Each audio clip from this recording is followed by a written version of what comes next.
tarde. Queria agradecer muito ao convite de estar aqui hoje, de conversar com vocês.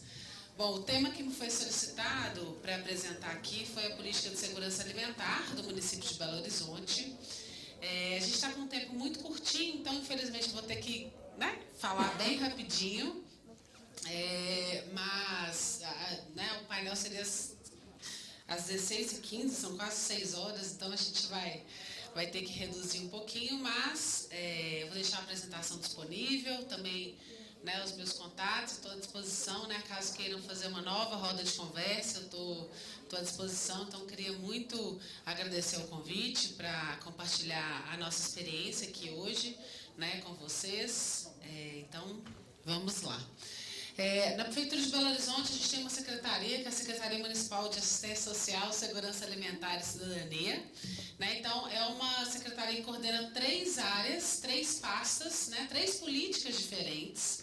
Apesar da gente, historicamente, assistência social sempre foi colocado como num guarda-chuva, então todas as políticas de atendimento às pessoas em situação de vulnerabilidade ou pobreza estavam no contexto da política de assistência social, mas com a evolução aí dos marcos normativos em relação à política pública, então são políticas diferentes, não é a mesma coisa, então hoje nós vamos falar um pouco da política de segurança alimentar, que é uma política que tem tido, no contexto hoje da crise econômica, da pandemia, do desfinanciamento das políticas públicas, um contexto muito importante, porque ela lida com a questão da insegurança alimentar. Então, nós estamos falando de uma política que busca garantir o direito humano à alimentação. Então, a alimentação ela foi incluída, inclusive, na Constituição Federal como um direito humano. Então, a política de segurança alimentar ela busca desenvolver políticas públicas que garantam o direito à alimentação. E a gente também não está falando de qualquer alimentação, nós estamos falando de uma alimentação adequada, nutricionalmente adequada. Então, são várias estratégias e políticas públicas que nós temos para promover a segurança alimentar da população de Belo Horizonte. E aí quando a gente fala de população, nós estamos falando de uma forma geral mesmo, tanto populações mais vulnerabilizadas como população em situação de rua, que tem um acesso a políticas específicas, quanto a população, pessoas que estão inseridas em unidades de acolhimento institucional, por exemplo, desde crianças, adolescentes, pessoas com deficiência, idosos, ou a crianças, adolescentes, jovens e adultos que estão na rede municipal de educação. Foi falado aqui tão importante a rede de educação e a alimentação escolar, por exemplo, uma questão muito importante na educação, mas assim como as políticas de acesso à alimentação. O contexto que a gente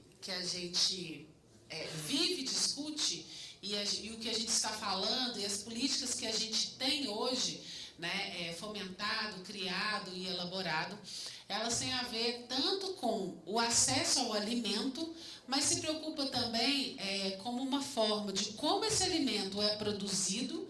Então, há uma preocupação também do acesso a alimentos saudáveis, enfim, e também de como, eventualmente, essa pauta da alimentação pode ser também uma forma de inclusão produtiva, de geração de renda, enfim. E também do ponto de vista da sustentabilidade, porque hoje a política de segurança alimentar tem sido também uma estratégia importante para a gente criar uma cidade resiliente, inclusiva, e eu vou passar rapidamente pelas políticas que a gente tem nesse sistema, e aí colocando um histórico, e vocês vão perceber que a gente está voltando aí para um patamar e para as preocupações que a gente tinha lá nos anos 80 e 90. Infelizmente, a gente teve a divulgação do anuário dos dados da segurança alimentar, ou da insegurança alimentar, e a gente tem 33 milhões de pessoas no Brasil em situação de insegurança alimentar. Então, a gente voltou a patamares de há 20 anos atrás. quando a gente olha o nosso contexto de pobreza, de empobrecimento da população, né, e da dificuldade. A gente sabe que há alguns anos atrás a fome já não era uma pauta, né, tão colocada na sociedade, né? A gente tinha criado, o Brasil tinha saído do mapa da fome, né, mas a gente, infelizmente, regressou, né, algumas décadas em relação a esse assunto de combate à fome. E a política de segurança alimentar em Belo Horizonte, ela foi criada nesse contexto da década de 80 e 90, né, que a gente tinha altos preços dos alimentos, do acesso aos alimentos, né? Então, o poder público teve que se haver com essa situação, e as respostas foi a criação da Coordenação de Abastecimento, Programa Alimentação do Povo, Programa Abastecimento a Custo Baixo, e na década de 90, talvez alguns de vocês não conheçam, né, mas muitos vão conhecer, que era a discussão sobre, né, a campanha Ação Cidadania contra a Fome, a Miséria e pela Vida, do Herbert Souza, o Betinho, né, que foi um grande idealizador dessas políticas de combate à fome. E aí, em Belo Horizonte, a época, a década de 90, foi o grande momento de criação dessas políticas, né, com a criação da Secretaria de Abastecimento e estruturação dos eixos. E aí eu vou chegar onde nós estamos hoje, né? Porque esse marco, né, histórico, ele é importante porque dá base para essa política de segurança alimentar em Belo Horizonte.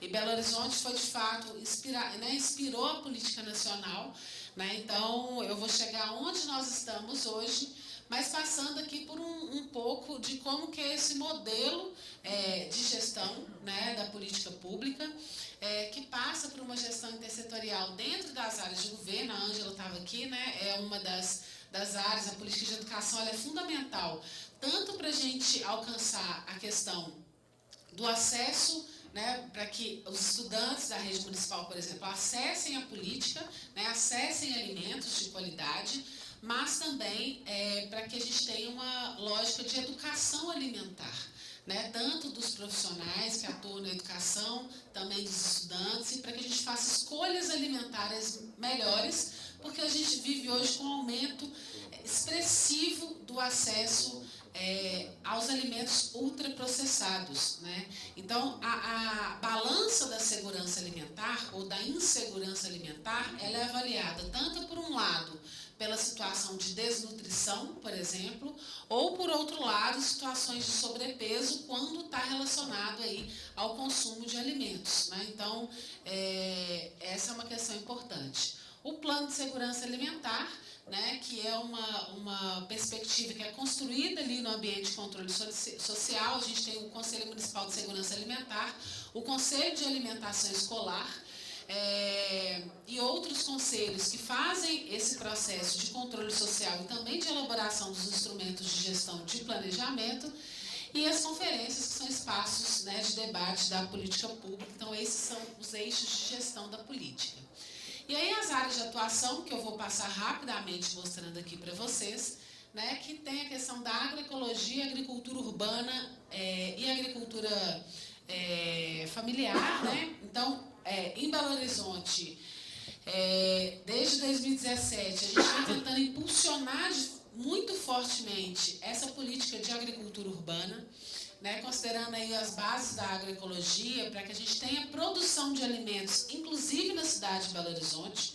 Parecia um sonho em 2017, mas hoje isso é realidade, né? Eu vou mostrar para vocês, nas nossas agroflorestas, são mais de 91 mil metros quadrados de áreas produtivas em agroflorestas hoje em Belo Horizonte. Então, a gente tem construído essa política, mas também a política de abastecimento e acesso a mercados, a política de assistência alimentar nas escolas e nas unidades socioassistencial, a educação alimentar e nutricional e a gastronomia e qualificação profissional. Esses são os eixos da política de segurança alimentar em Belo Horizonte. Então, quando a gente está falando de segurança alimentar, a gente está falando de acesso a alimentos, mas também uma série de preocupações que envolvem o acesso a alimentos. Então, é pensar de como esse alimento é produzido, de onde ele veio e como a gente pode estimular, né, uma outra lógica de produção de alimentos.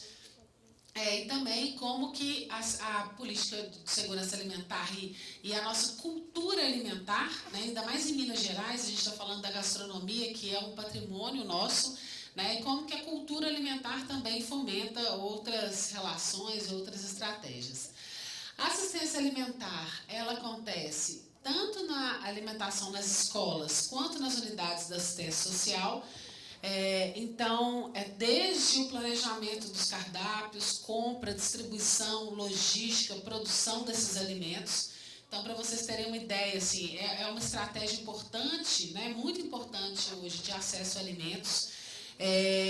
Para vocês terem uma ideia, em 2019, por exemplo, dados antes da pandemia, né, em um ano, são mais de 87 milhões de refeições servidas na rede municipal de educação em Belo Horizonte, né, preocupando aí com o acesso, né, a essa alimentação para os estudantes, né, e também a rede socioassistencial.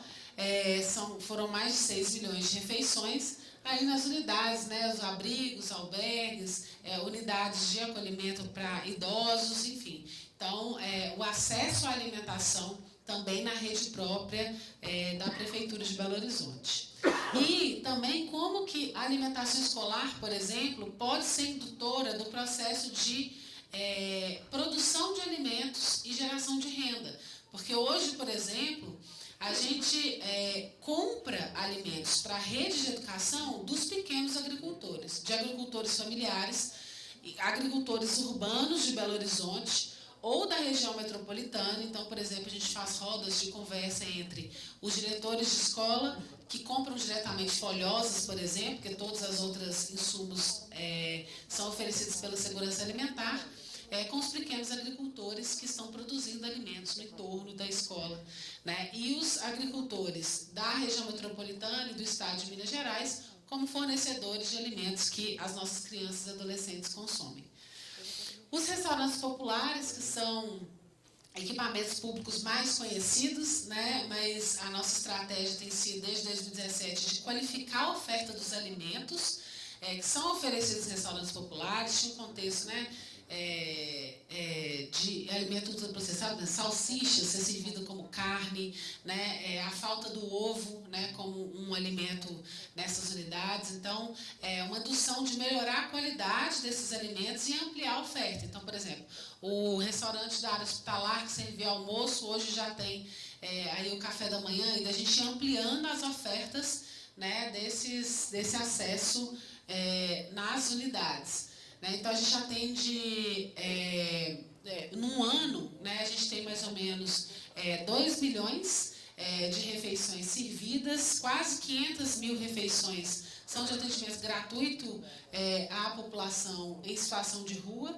E aí a gente tem um acesso, né, do café da manhã a 75 centavos, almoço R$ 3,00, jantar a R$ 1,50, que é uma forma da gente conseguir ampliar o acesso. A gente tem percebido, né, nos restaurantes populares, com essa crise econômica, aumento da pobreza, né, um aumento de procura, né, então a gente já teve um aumento grande na busca por esse acesso à alimentação, né, especialmente nos restaurantes populares.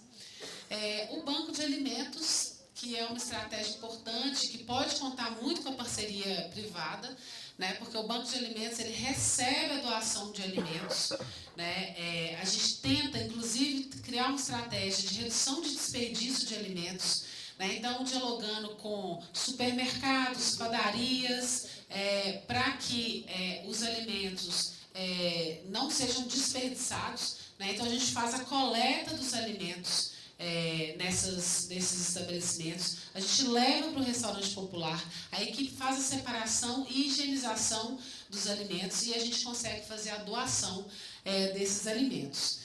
E aí, o banco de alimentos foi uma estratégia muito importante na pandemia, né, porque a gente tinha públicos, né, que faziam acesso, por exemplo, famílias indígenas, né, em Belo Horizonte, famílias que estavam, tinha um circo aqui em Belo Horizonte, as lonas de circo, então família de circenses, famílias ciganas, trabalhadores informais, né? Por exemplo, trabalhadores que às vezes trabalhavam em atividades que foram paradas, enfim. Então, o banco de alimentos é uma estratégia importante. No último ano, a gente teve 398 toneladas de alimentos, né, disponibilizados para a população, que dá mais ou menos 1 milhão e 500 refeições complementadas com essa atuação do Banco de Alimentos. O Programa de Assistência Alimentar e Nutricional Emergencial, que é o PAN, né, Belo Horizonte, historicamente, tinha uma concessão de cestas básicas às famílias pobres, não é aquela estratégia da pandemia, né, era de forma continuada. Então, a gente fez a substituição pelo cartão alimentação, né, que a família ela consegue acessar esse produto, né, nos supermercados, enfim, e tem acesso também a políticas de orientação e alimentação em relação à alimentação, educação alimentar, enfim, acesso à rede, com uma política também de combate à fome, né, importante na nossa cidade. Foi criado em 2018 essa política.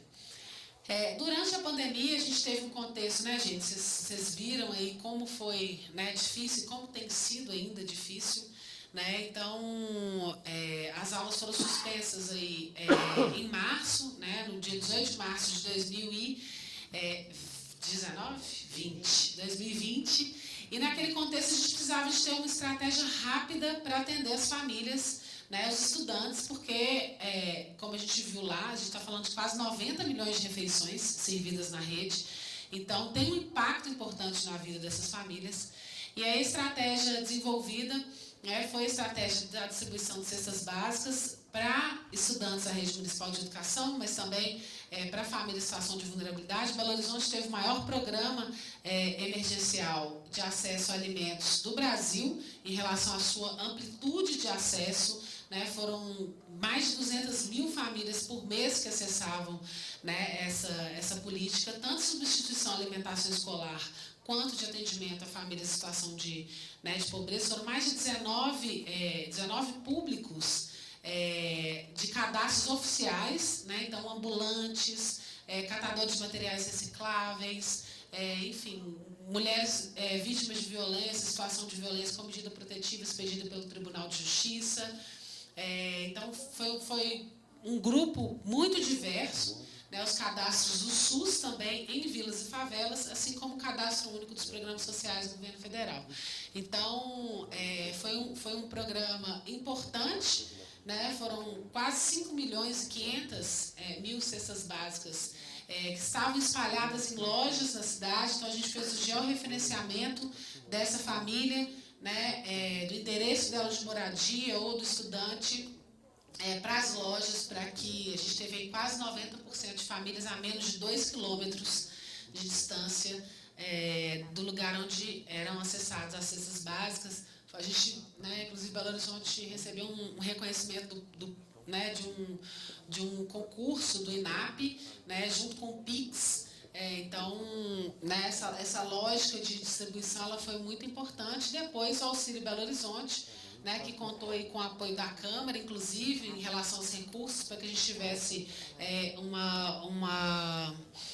valor financeiro importante. Então, as famílias de Belo Horizonte receberam até R$2.000, né, em relação a esse subsídio, que também foi uma amplitude muito grande. Então, a gente teve mais de 240 mil famílias, né, recebendo esses benefícios, quase 700 mil pessoas, né, inclusive aquelas que estavam no cadastro único e outros cadastros também da Prefeitura de Belo Horizonte.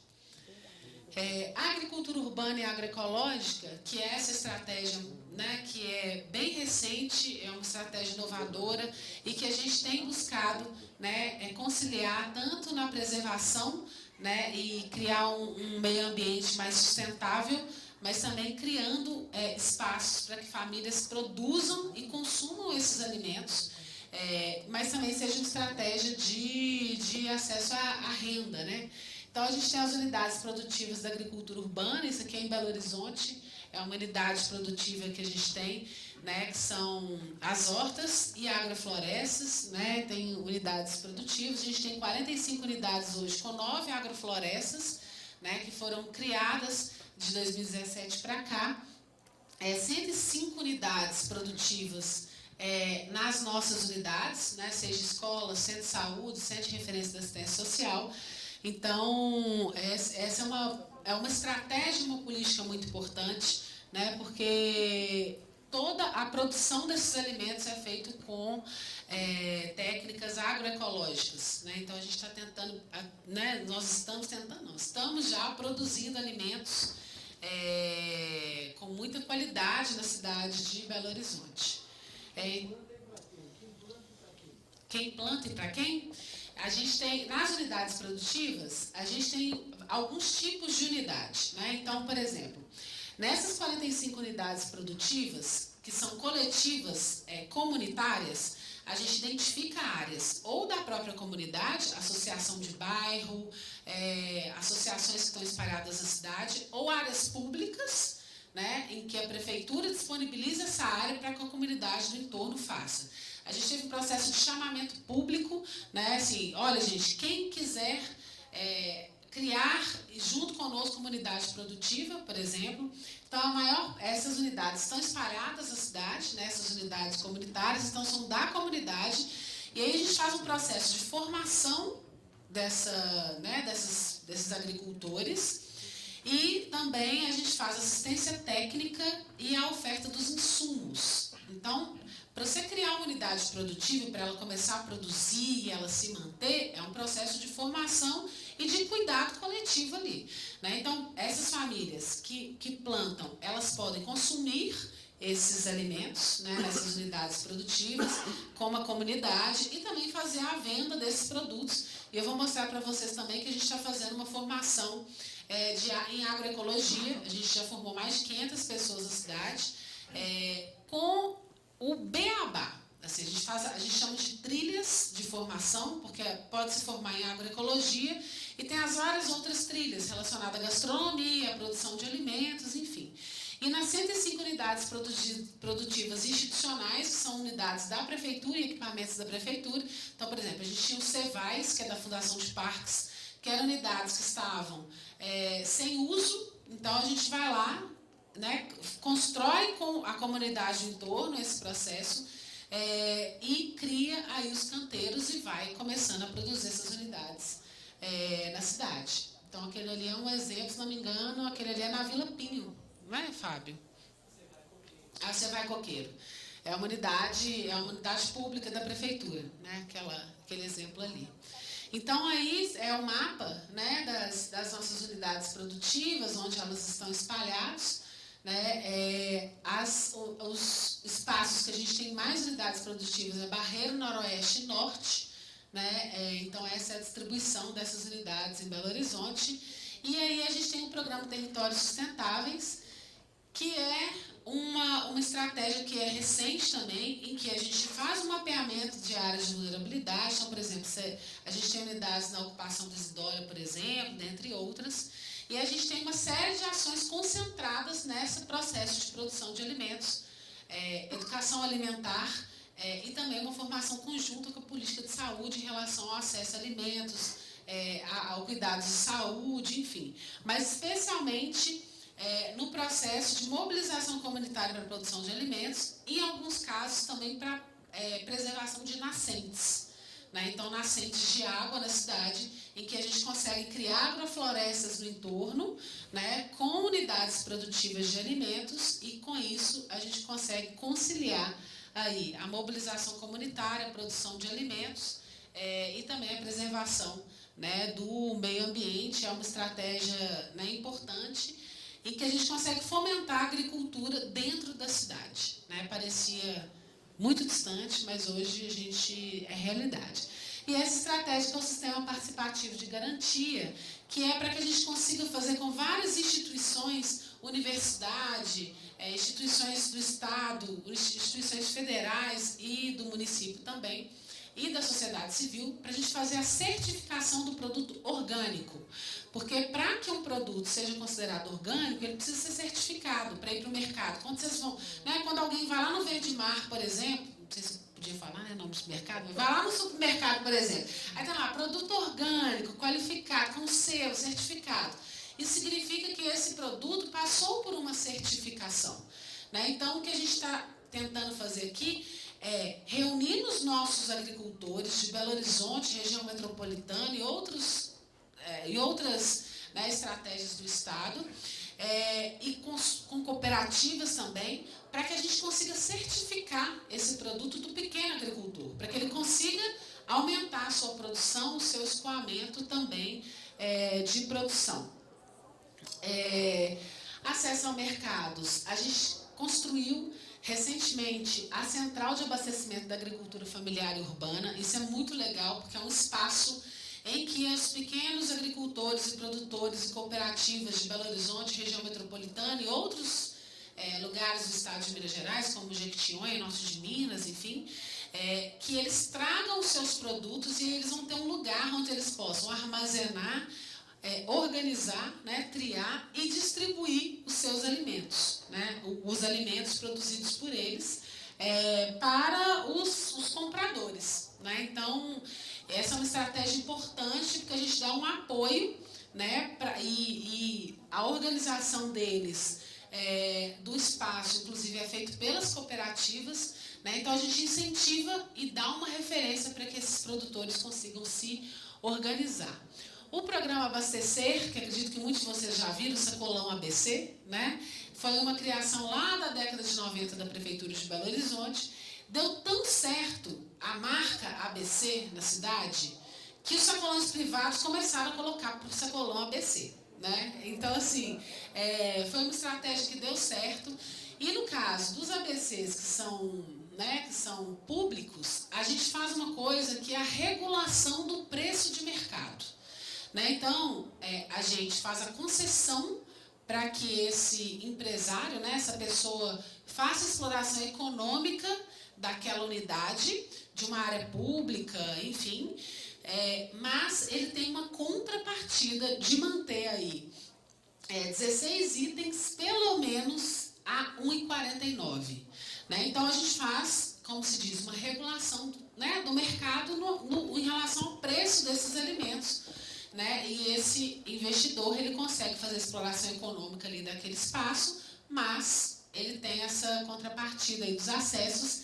E hoje a gente tenta também induzir que os nossos agricultores, né, para que as pessoas que plantam, enfim, consigam também escoar a produção nesses espaços. A gente tem 24 equipamentos na cidade de Belo Horizonte. E a gente terminou recentemente uma pesquisa que são dos pântanos alimentares, ou seja, áreas onde a gente tem pouca oferta de verdura e legume. Né? Isso acontece especialmente nas periferias. Então, a gente faz esse mapeamento de onde não tem oferta de legumes e verduras, e aí a gente faz a indução para que um ente privado vá para esse lugar para fazer essa oferta, para que tenha ali naquele território a oferta de verduras, legumes, frutas e etc.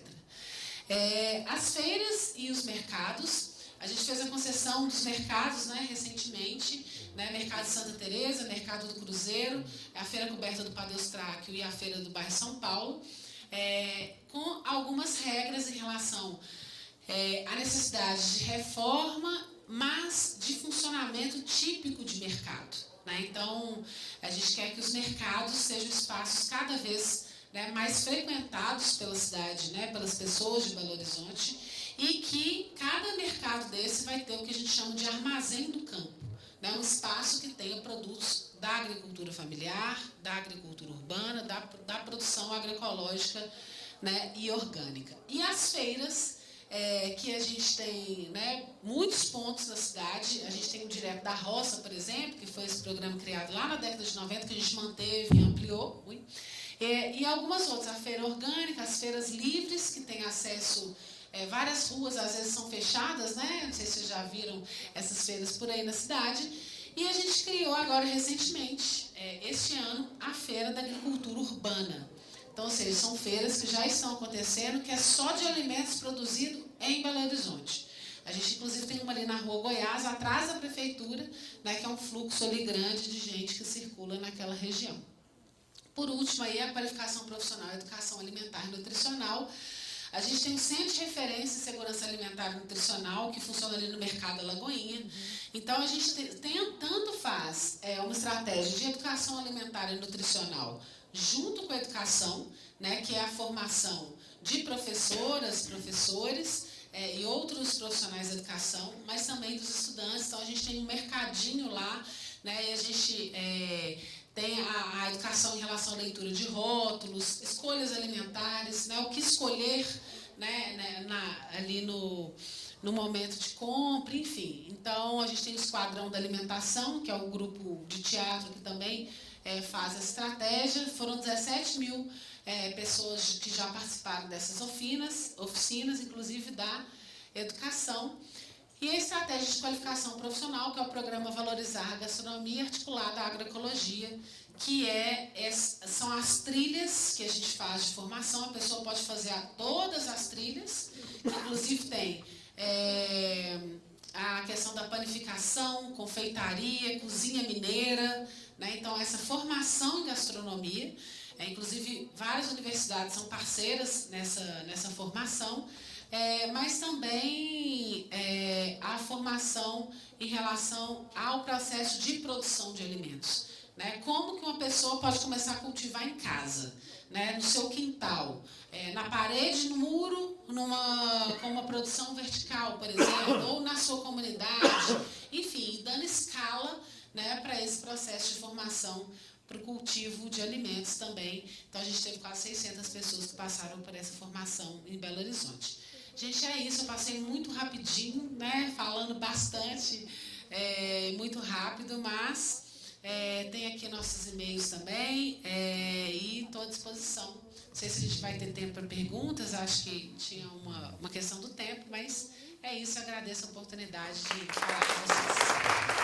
Obrigado.